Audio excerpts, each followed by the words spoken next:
lawlessness, there's a lot of difficulty, there's a lot of concealing of evidence, but we still are able to conduct investigations and have people charged and taken to court.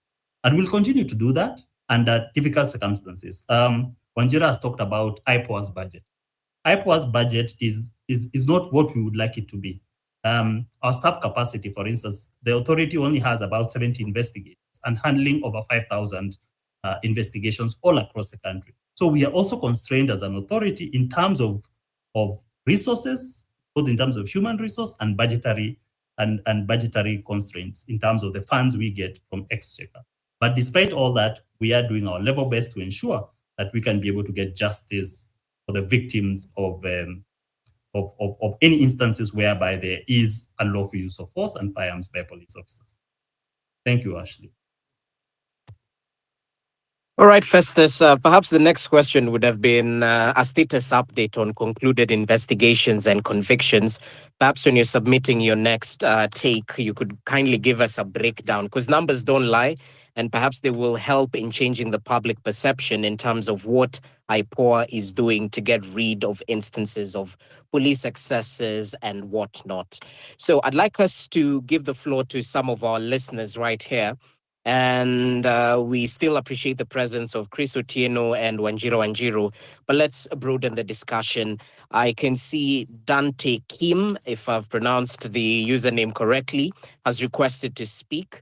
We equally have Nasser G. I hope I pronounce your name correctly as well. So perhaps you could start with Dante Kim. If you can hear me right now, the mic is yours. Kindly use parliamentary words. This is a forum with all kinds of people, including intellectuals. So just watch your words. Dante Kim, kindly, the floor is yours.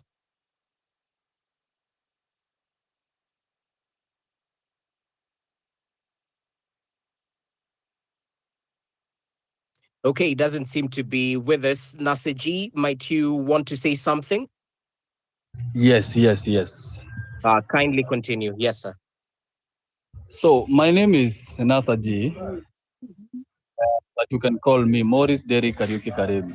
Bro, mimi niruhusini tu nitumie. I have no problem speaking in English, but I don't think this discussion, whatever I'm about to say, I don't think it will be best understood if I used English. Nataka tu nitumie lugha yenye niko fluent nayo. Bro, mimi naishi Kayole. Mimi ni fundi wa rangi. I am an interior designer. I do tiles, gypsum and all those kind of jobs ndani ya nyumba. Nataka niwaambie wale mafundi niko nao wote ndugu yangu, kila mtu ako na kesi ya polisi, including me, myself. Tulikuwa tupigwa risasi, hivi kidogo tu ilibakia kupigwa risasi, na the reason why ni kwa sababu tulikuwa mavijana more than 4, na tulikuwa tunatembea, na tulikuwa tunacheka tukitembea. Like the way you can have a colleague tu hata kwa ofisi, hata kama ni corporate agency, kuna kuangana those friendly discussions. So we were on the public road, but polisi walitokea nyuma na probox, bro. Sasa mimi naambia watu wangu tusonge hii pande, gari inatufuata. Tuende hii pande nyingine, gari inatufuata. Finally nikawaambia tusimame. Do you know those officers walishuka hiyo gari, they hakuwa na uniform. Walishuka kama wamekok. Immediately nikafeel kukojoa. So I said, please, acha nikojoe. And then I made some 3 steps to go enda kukojoa. That guy fired towards me. He didn't fire in the air. He fired to the alifire towards me. And then nikamuliza, bro, mimi nataka kukojoa rada. And then he was, unataka kukimbia? Ati unaficha bunduki. Naficha bunduki gani? So luckily for us, tulikuwa tuko na marangi kwa mwili na kwa mikono. So they were able to, tulikuwa able kuapprove nye sisi si waizi ama whatever. Sisi si wrongdoers, sisi ni watu tu tumetoka kufanya job. Bro, the reason why napeana history yote ni kwa sababu ya hii. I have had instances in hapo nyuma where polisi alikuja, hiyo IPOA hata sijaiona kayo. Mimi hata sijawahi sikia mtu ana investigate kesi kayo ati ama one of my guys wenye tuliripoti tumedhulumiwa na polisi ama ati tushaikuja tukakuwa questioned. Where is that IPOA? Unajua mnaongea hapa online, mnadhani ati ground ni iko hapa online. Watu huku nje hata hakuna mtu anaamini hao polisi. If you came where I am, nilishaishikwa nikaandikiwa touting. Mimi ni fundi wa rangi, nimeonyesha. This is another instance, nilishikiwa Kayole Junction. Nikauliza bro rada, kamba ziliisha, pingu ziliisha. So tulifungwa shule sisi. Tukafunganishwa shule, tukaingizwa kwa gari na nikaandikiwa tauti, na wakati tulienda police station tukasema tujiongelee hata tutoke na 1000. Wakakataa. Wakasema ati hii ni koti imeitisha. Unasikia? Koti imeitisha hawa watu. Kwa hivyo sisi hatukuachiliwa na tulishikangwa wana Sunday. Monday kotini. Kawaida ya Makadara, ukifika Makadara unachaji yangu 3000 kama ni touting. Tuliambiwa nyinyi yani koti inataka hawa watu. And I'm speaking this because it happens. Police stations zinashikanga watu, zinawapeleka ndani for no reason. Mtu ametoka na kuenda kununua maziwa, ameenda kununua mkate hapo, ako na vest, anashikwa hivyo. Tulikuwa na mjamaa alikuwa amevaa alikuwa na slippers. Sasa huyo alikuwa na tout nini? Hiyo IPOA iko wapi? Wakati tulifikishwa Makadara, tulichajiwa everybody 5,000. What ina happen in Thika, it is just a tactic to scare us. Wanataka kutushtua ndio tusijaribu kutetea haki zetu. Mimi ndugu yangu mahali naishi siishi maisha mzuri, na hata niko afadhali mimi na avoidingi kulipia mtoto wangu shule na vitu zingine. There are people who are tired to an extent they don't care whether there is an IPOA ama kuna mtu bado watatokea. My question is this. The reason why I'm bitter like this nikiongea. I see IPOA hapa hivi iko online ndio ametoka kuongea. Bro, kwani ghetto si Kenya? Ghetto si Kenya? That is my question. Why is it that mimi mwenye nimedhulumiwa na polisi since nikiwa high school kuwekelewa bangi which sikuwa navuta, which sivutangi, kuwekelewa vitu zenye hakuna, polisi anakuwekea hadi ana plant evidence on you. Anakuja na roll moja. Wengine wanakushika hadi wanakuambia hii bangi najua ni ya wapi. A friend of mine was arrested with bang and then collect hii bangi umetoa kwa pedi mgani? Hapana, hii si ya huyo, hii najua. Polisi ndio mnaniambia wanakuja kuinvestigatiwa ama ni wengine mnaleta wafanye makosa ndio sasa. Juu mimi hiyo IPOA yenu I have never seen it in Kayole. And I can call 100 of my friends who can clarify who can also say they have never been questioned by IPOA. I don't know how it does in its investigation. Hatujawahi ona brother. Ni maboy wangapi wameuawa Kayole kwa cases zenye ni very understandable, like hata kama alikuwa mwizi. Kwani huyo mwizi alikuwa anaiba akiua watu? Si alikuwa anaiba tu vitu na anawacha watu. Kwa nini polisi wanakuja wanampiga risasi ati anaangushwa? Alafu sikia tunaachiwa yeye hapo mchana mzima ati tufunze adabu. Which IPOA are we talking about? Hii IPOA iliformiwa lini? Kwa sababu mimi nilimaliza high school 2016. Up to date I've never seen a single hiyo IPOA iko na branch Matopeni police station. Let me ask for an instance. Does IPOA have offices in all the police stations around Kayole? Mimi nataka kuelewa. Kwa sababu you only have one police station in Kayole, that is Matopeni police station. Hizo zingine ni police post. Ile iko karibu police station nyingine ni Ruai police station. I know my facts. Mihango kuna police post, hata si police station. Sasa hizo police post zote nakwambia hivyo hata hazinanga choo. They are very dirty. Kwanza ya Soweto, you should go and see the police station in Soweto. Which officers are you investigating? These officers mnatuma kwa hizi police stations zinakaa kama ni kibanda ya chakula, ama which officers are you? Kwa sababu those officers will always be greedy, they will never be accountable ever. All the police stations najua zote za East, they can never they are not accountable. Hao ni kujaza wanajazanga vitabu obina whatever. Otherwise hakuna mtu yoyote mimi najua ako na kesi ya polisi ishaimuendea vizuri. Hizi stories zote unasikia Umori akisema hapo, not disrespect bro, mimi sina ubaya na wewe, mimi najua unafanya job yako, lakini I am pointing at the whole organization. Hiyo nini yote ya IPOA man. Kama mnasema mna investigate cases, wacheni kuinvestigate cases zenye ati ziko na nitasemaje, ziko na attention na mnasahau ghetto. Hizi kura zote hawa watu wanasikiza hapa, kama kuna kura zote ni sisi tuko nazo, na sisi hatushughulikiangu. Tunaishi kwa vumbi, tunakaa kwa vumbi, maji yetu imechanganyika na sewage. na tunakaanga hivyo, lakini sisi tu bado ndio tunakujiwa. I want to encourage my fellow brothers hapa, msishtuke Morio, ama Morio anajaribu kututishia ndio tusitokee tena kuenda kuuliza haki yetu. Brother, amuka, tusijaribu. Next time anything comes up, mtu asitishiwe ati atashikwa. Watushike, watupeleke huko. Ni free lunch, free breakfast, free supper. Hizo ni vitu mimi sipatangi. I'm lucky nikikula mara 3 kwa siku. I'm very lucky if I can afford to buy anything at any given time.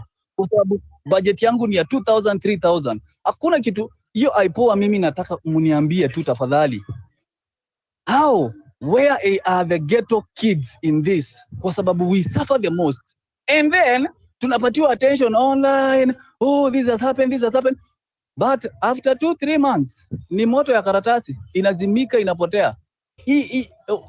I'm done bro, nimemaliza, lakini naweza endelea. I can talk till tomorrow on this. Hapana, acha tuwapatie wengine chance either though, and we're glad you're safe.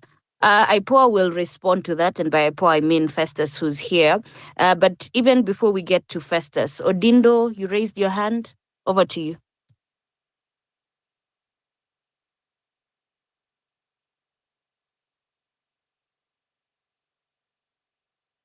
Odindo Collins, if you can hear us.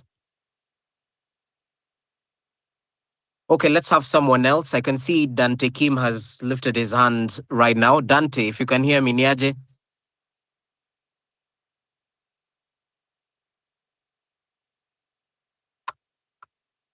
Dante? Okay, Wanjiru has equally requested to speak. Wanjiru, if you can hear me, the mic is yours. Kindly proceed.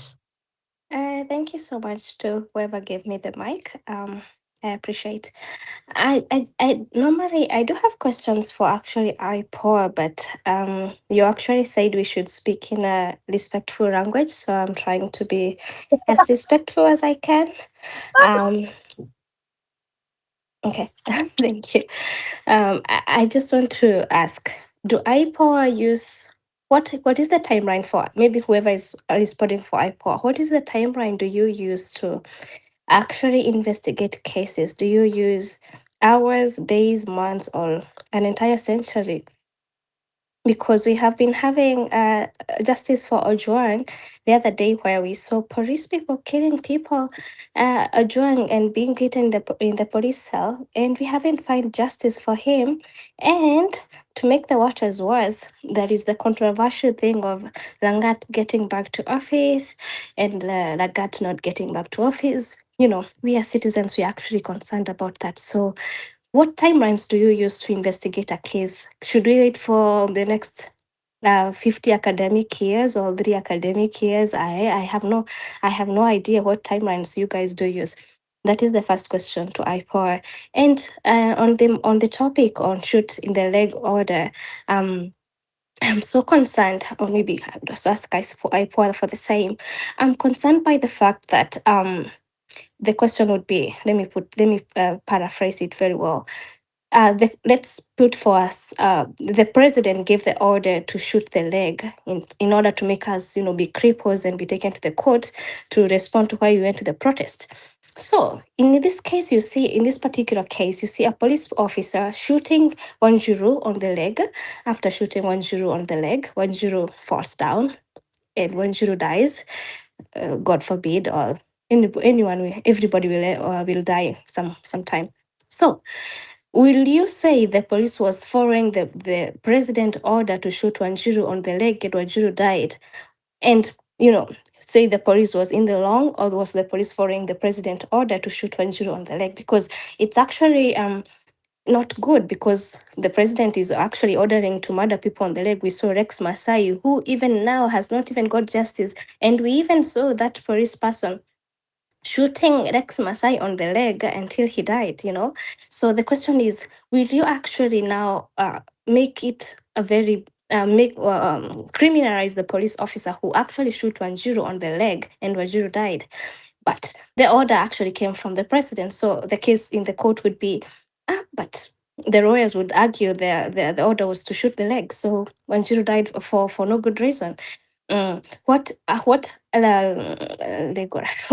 rules are you actually putting for this shoot in the leg order? Because this will actually kill people. It will not only kill 1-0, it will kill my whole generation. It will kill a whole nation.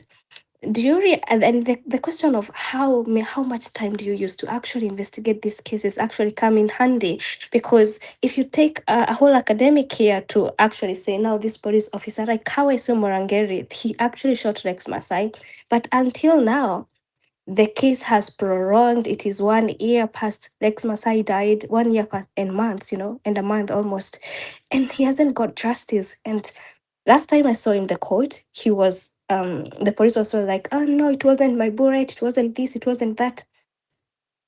The question is, how long do you people take to administer justice? How much time do you need? You have the videos, you have us that's the witnesses, you have everything that is needed, but you do not. Why? Because we already know justice delayed is justice denied. And I don't want to speak much, so I'm gonna yield the mic. But please respond for how much time do you need to actually respond and investigate cases? Because if you take 3 academic days or 3 academic years, it's not gonna heal anybody. It's going to create more evil to the society. It's going to create more hostility. Like right now, it's creating more hostility. You imagine Lex Masai's case is 1 year old. Many cases are so many years old, and we're still waiting. So thank you so much to whoever gave me the mic from the standard. I yield the mic. Asante Wanjiro, thanks for raising your questions in a proper manner. So she's questioning the timelines when it comes to investigating these cases, because there's a common narrative that the wheels of justice grind slowly. Let's listen into Brian Ogola. He requested to speak as well. I'll kindly be brief, straight to the point, with parliamentary decorum, quote unquote. Brayo, niaje?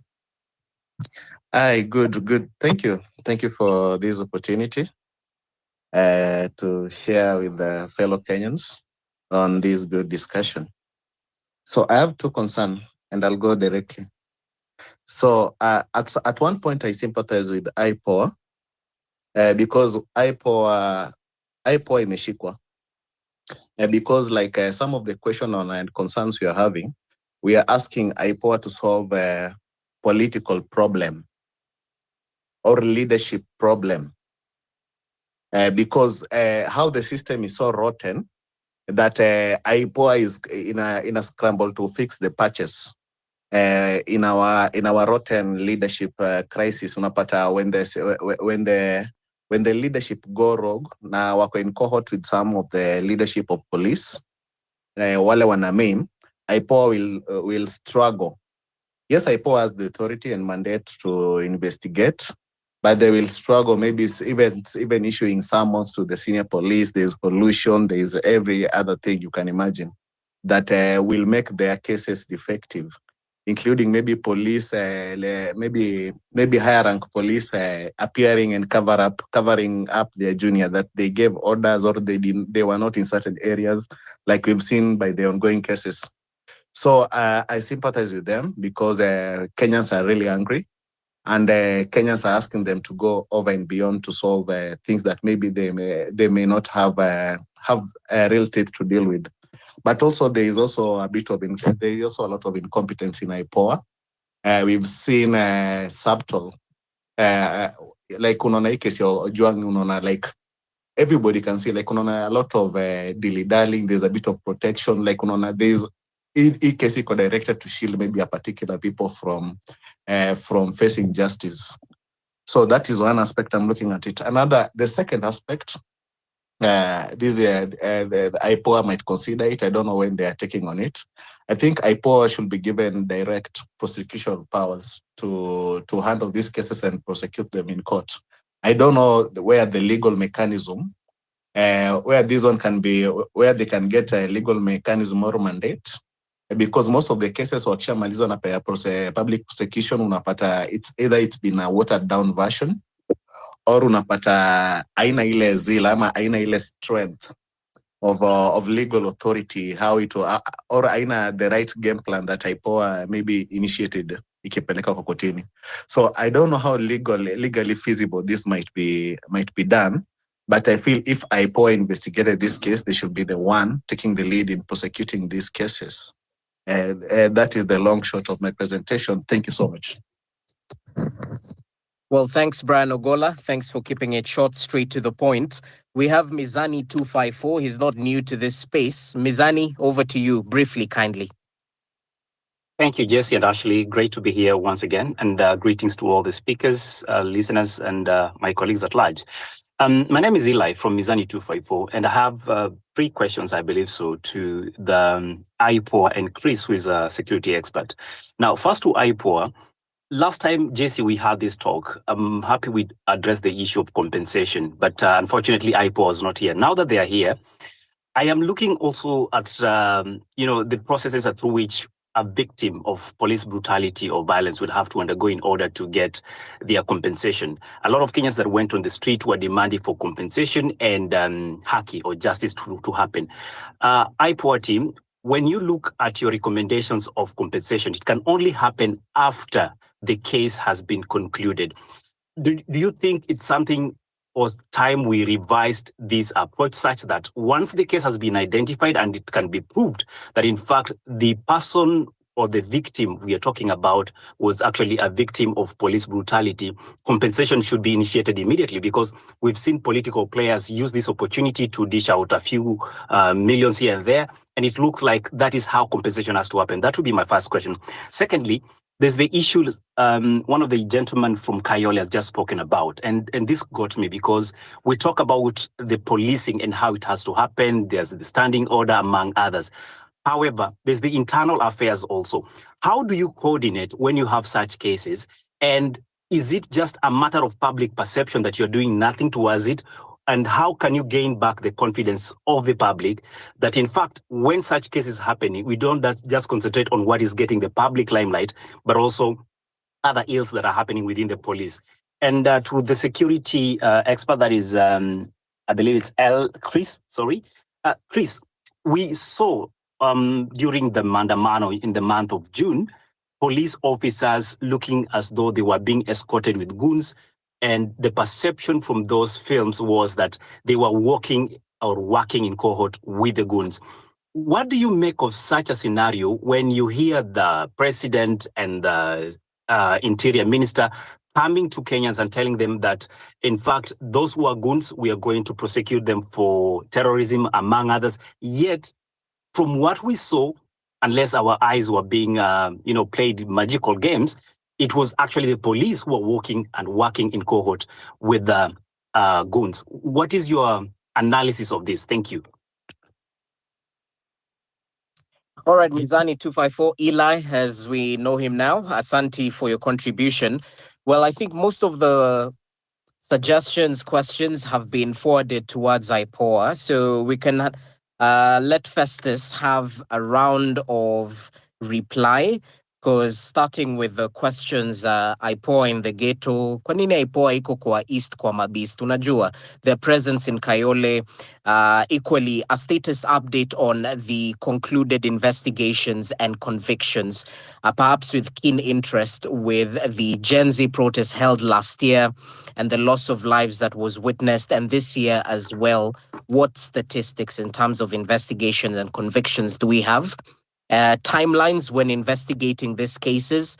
One of the ladies really raised this question, and perhaps you can break down the timelines around investigating some of these high-profile questions. Equally, a suggestion around gaining confidence of the public. IPOA is definitely in bad light. So how do we plan on gaining confidence and police working in cahoots with goons, as was witnessed during the initial protest this year? Over to you, Festus. And before you even pick it up, Festus, we have one street court KE who is asking, what has IPOA done structurally and policy-wise to reform this colonial architecture of policing, quote unquote?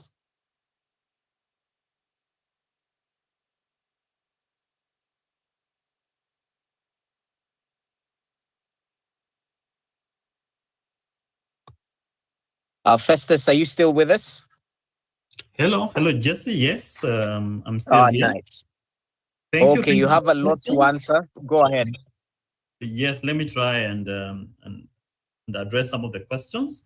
The questions by Morris Derek, and I think the question is mbona IPOA haiko kwa ghetto.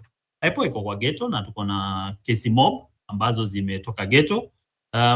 Right now we have about 233 cases that are in court, about 230 cases that are in court. Most of them are not high profile cases that Kenyans know. And so the cases are there in court. We have currently over 30 convictions of police officers who have been convicted for various offenses. And most of these are not high profile cases. So there are cases that are there. And let me tie this to the question ambayo iliulizwa na Wanjiru. How long does investigations take? What is the timeline for conduct of investigations? Now that depends on the nature and complexity of investigations and the evidence available. Kuna investigation, it will take a short period of time, depending on the evidence available. And there's another investigation that will take some time before the evidence is available to actually make recommendations. But I think we also conflate as Kenyans. Sometimes we forget that IPOA's mandate is also limited. Wacha nikupatie example ya kesi ambayo imekuwa raised hapa, kesi ya Rex Masai ambayo iko koti. IPOA ilimaliza kesi ya Rex Masai na hiyo kesi iko koti. And of course, complaint ni kwamba hiyo case may take too long, over 1 year. Now, IPOA does not control the court diary and the proceedings in court that are being done by prosecution. That is a different process that is not controlled at all by IPOA. So there are cases that have been there that IPOA has investigated, zimeenda DPP, zikaenda koti, but they take a long time also in the courts. But IPOA is not mandated to control that process when the case is at the DPP, when the case is in the courts. So mandate yetu iko limited to conduct of investigation. Tukimaliza conduct investigation, tuna hand over your file kwa Director of Public Prosecution. Thus, the Director of Public Prosecution is the one who determines whether to proceed with charges. Akidetermine ata proceed, peleka your case koti, there is another process that proceeds in court, which also takes some time that IPOA does not control. And let me link this to also a suggestion that Brian Ogola made that, in some of these cases, IPOA should be granted prosecutorial powers. And that is one of the recommendations we made, because IPOA does not have prosecutorial powers. We investigate the cases, we forward to the Director of Public Prosecutions, and the Director of Public Prosecutions makes their own independent decision whether to prosecute or not. But we've made a recommendation, and it is up for Parliament to decide whether or not to grant IPOA those prosecutorial powers. We also asked a question on, and this is Mizani 254, on the issue of compensation. In terms of cases of police brutality, do we have to wait until the case is complete? And I guess what you're asking is whether we should wait for the case to be completed, the criminal case to be completed in court before a recommendation for compensation is made. No, we don't have to wait until the case is completed the criminal case is completed in court. In fact, there are many cases where we've made recommendations for compensation even before the criminal case has been completed in court. Because what happens is, once we have found that there is unlawful use of force by the police, we can recommend compensation. And sometimes victims take this up and file constitutional petitions and civil claims for compensation even before the criminal case is completed. And IPOA appears in court with its investigation report and supports the case for compensation. And victims have been compensated even before the criminal case is completed, because the standards are different. The standard in a criminal case is beyond reasonable doubt, and the standard in a civil case is actually on a balance of probability. So that can happen even before the criminal case is completed. Mizani also asked about how do we coordinate with the Internal Affairs Unit. We do coordinate with the Internal Affairs Unit in terms of their mandate. The Internal Affairs Unit is mandated to actually undertake disciplinary cases of misconduct against the police. And what normally happens is, if somebody is dissatisfied with the way that case has been done by the Internal Affairs Unit, they normally come to IPOA to complain, and IPOA can take over that case. And so there is that relationship between us and the Internal Affairs Unit, where people can complain to the Internal Affairs Unit, but if they are dissatisfied with how the Internal Affairs Unit has handled the case, they then can come to IPOA, and IPOA can take over that case if there is reason to actually take over that case. But but that relationship needs to be built more. And I agree with you, Mizani 254. We need to coordinate more with the Internal Affairs Unit, and also to sensitize the public that it's not just IPOA that deals with issues of police misconduct. We also have other agencies such as Internal Affairs Unit that deals with these cases. With regard to, I think the question on statistics, I've given some of them in terms of the number of cases we have in court. We currently have over 230 cases, as I've said. Over 30 officers have been convicted based on the cases. We have completed over 5,900 investigations currently completed by IPOA with various recommendations. And we have a lot of files that are also pending with the Office of the Director of Public Prosecutions to make their decisions whether to charge or not. But that process is not within IPOA to control. That is a different process out there. But I agree also with what has been raised here, that IPOA also needs to do a lot more in terms of sensitizing the public with regard to its mandate and also being more visible in certain places. But the challenge is, like I said, we are also threadbare in terms of human resource. We are supposed to cover all police stations and all across the entire country. But currently we are only in 9 regional offices. Kwa nini? Kwa sababu hatuna staff wa kucover the entire country. We only have 77, for instance, about 77 investigators at the moment to cover the entire country. That number is not sufficient to actually handle over the entire country, where you have over 120,000 police officers. So pia sisi tuko na challenge ya human resource, na nilivyosema tuko na pia challenge ya budgetary constraints, ambayo we are also asking Parliament to assist us also be able to expand ourselves by getting more people in, and also get budget to actually be able to handle the large number of cases we are currently dealing with. I believe I've covered most of it. Jesse, maybe you can remind me if I've left something out. No, we're good, Festus. Thank you for that. And we seem to be pressed for time, so maybe we can start with the final comments. Chris, it's good to have you back. Maybe I'll start with you. After everything has been said, how moving forward, how then do we find a balancing act as a country between maintaining law and order and upholding human rights? Because at the end of the day, we've seen shops, businesses, being vandalized and looted.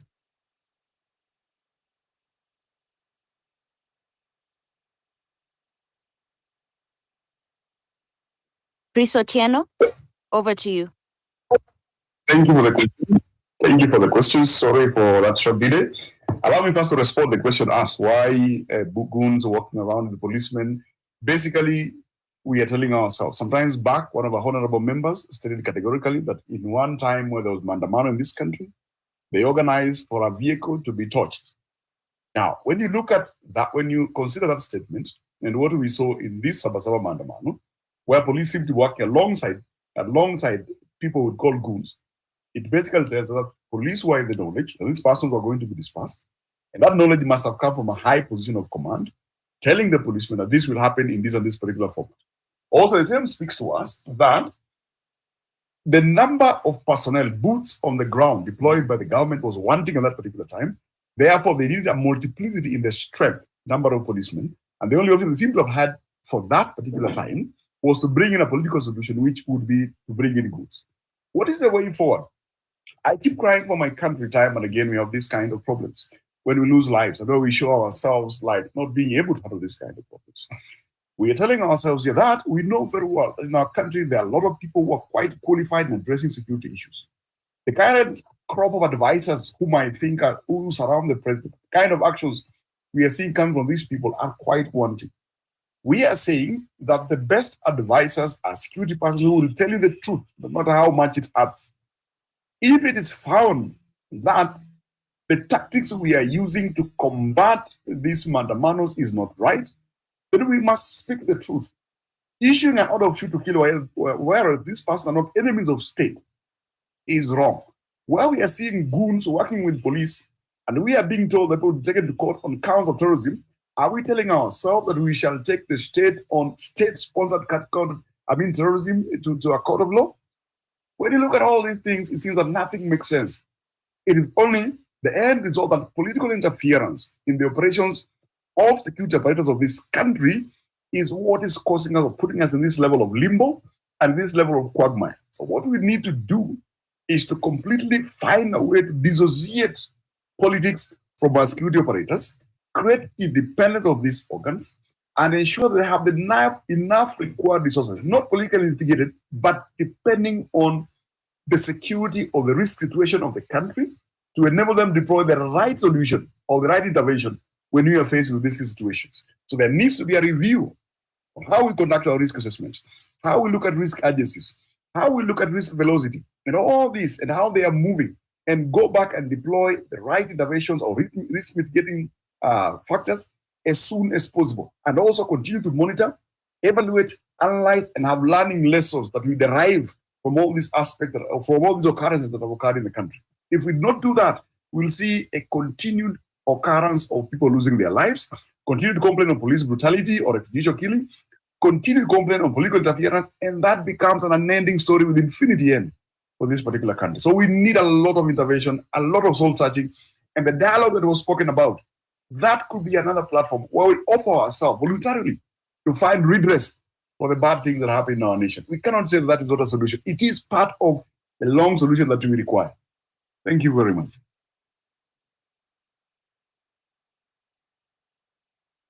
All right, thank you, Chris, for that. Wanjira, coming to you, even as you make your final remarks, allow me to quote the grandmother of the late Julia Wangui, who accused the government of turning a blind eye on matters affecting Kenyans.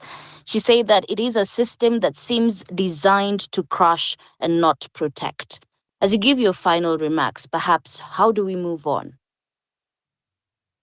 I agree with Julia's grandmother.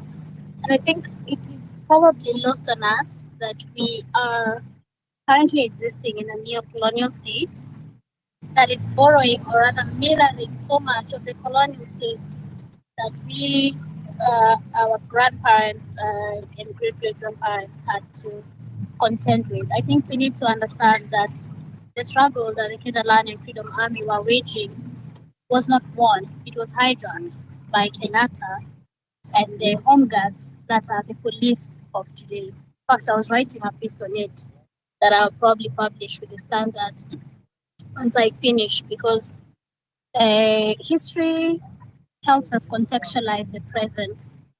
The present did not just happen. We did not just wake up here where we're burying 12-year-olds who are being shot by police, where police brutality is the order of the day, where young people are being charged with terrorism. So I think it's important for us to really grasp our history so that we are able to figure out correctly how best we move forward with this alternative. I don't have any hope with this system giving justice for all the people we have lost. I mean, we've been shouting to have it. The only way forward is Ruto must go, which we have to wait for 2027 if a miracle does not happen along the way where we remove Ruto from power.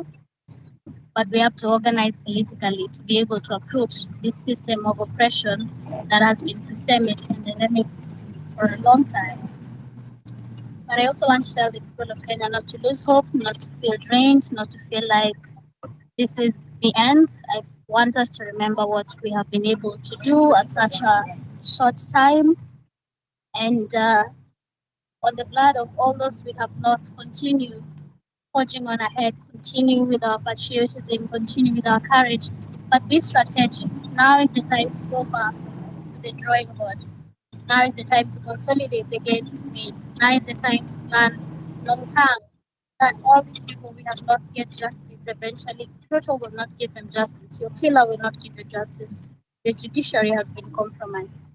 Yeah, so I think that is what I would be able to say, and remind us that our fight is to ensure the implementation of the Kenyan Constitution. Tekeleza Katiba. When you tweet, please work a hashtag, Tekeleza Katiba. When you tag these people, please work a hashtag, Tekeleza Katiba. Our Constitution is being violated, and there is a plot to completely subvert it so that we are in an actual dictatorship. So to push Katiba iweze kutekelezwa, so that we can move ahead with our other plans. Thank you so much, Standard, for having me. I appreciate and I yield.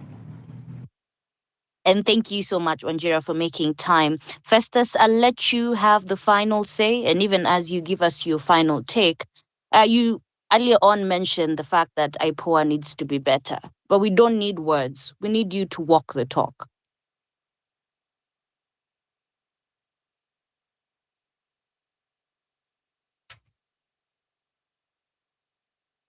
Hello, thank you.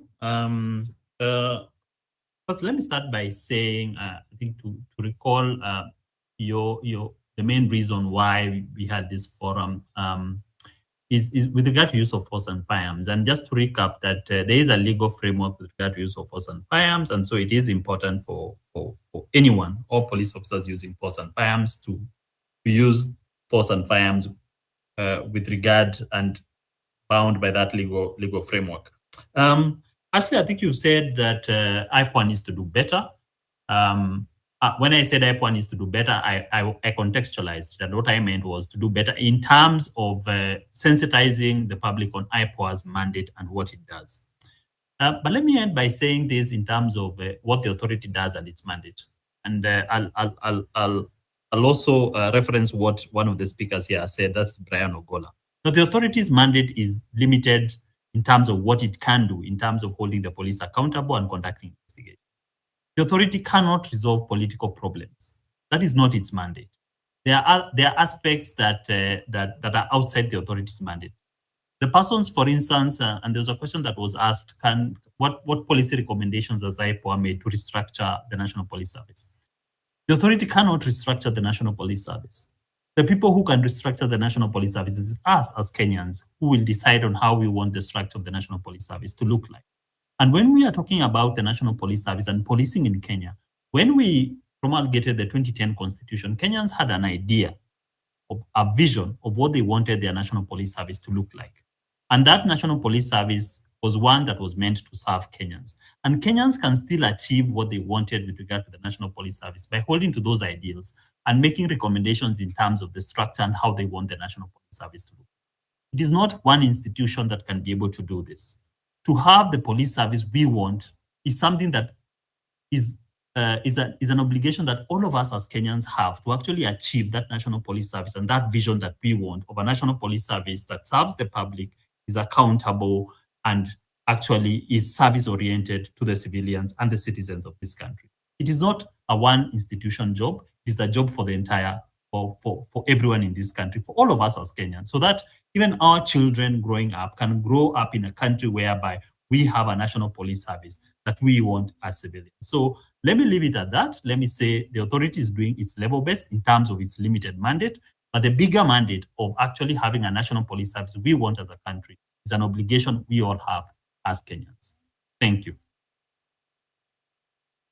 All right. Thanks, Festus. We truly, truly appreciate you taking your time to give us some semblance of a way forward in terms of how IPOA is moving forward with some of these cases of police excesses and extrajudicial killings. I'm seeing here James Nyambane asking, for IPOA to act, must there be a complaint filed even when police brutality is captured on camera? Maybe that's one of the issues we didn't bring out clearly. But all in all, Festus, we truly appreciate your time. He's the Deputy Director of Legal Services at the Independent Policing Oversight Authority. Thanks so much for making time. Wanjira Wanjiru, social justice and political activist. Always a pleasure to have you with us. Equally appreciate the presence of Chris Otieno, who's a security and risk expert, took his time to break down this conversation from a security point of view, and equally appreciate Ndego Wanjiru in his absence. He joined us a little bit earlier on, an advocate of the High Court, just breaking down the legal expertise and the legal angles when it comes to this particular conversation. So, ladies and gentlemen, even to those who are able to take the mic and speak, we definitely appreciate your input. Remember, as members of the Fourth Estate, we strive to put some of these issues at the forefront, because that's our work. We don't ask questions for ourselves. We ask these questions for you back at home. So for all those who are able to speak or share comments as well, make sure we continue with this interaction. My name is Jesse Rogers. On behalf of Ashley Mazuri and the entire team, we just want to say good evening. Thank you so much for joining the space. Remember, we hold these conversations on Wednesdays. So Tell a friend to tell a friend. thank you so much. Bye-bye.